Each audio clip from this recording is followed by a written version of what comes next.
Sa pagdulog na naman ng kampo ni Sara Duterte sa Supreme Court of the Philippines upang pigilan ang pagdinig ng House of Representatives, nabubuksan ang isang mahalagang tanong tungkol sa sistema, hanggang saan ang hangganan ng bawat sangay ng pamahalaan?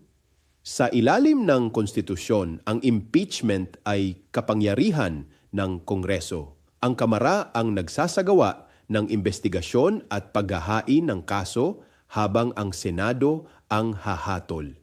Hindi ito proseso ng hudikatura, kundi isang political accountability mechanism na hiwalay sa mga korte. Kapag ang Korte Suprema ay hinihilingang pigilan ang isang prosesong nakatalaga sa Kongreso, hindi lamang ito usapin ng isang kaso. Ito ay nagiging usapin ng balanse ng kapangyarihan sa pagitan ng mga institusyon. Kung papayagan ang ganitong intervention, saan na matatapos ang autoridad ng isang sangay at saan magsisimula ang panghihimasok ng iba? Ako si Bishop Tonyo, isang migranteng obispo sa Europa at ito ang Damdaming Makabayan. Hanggang sa muli!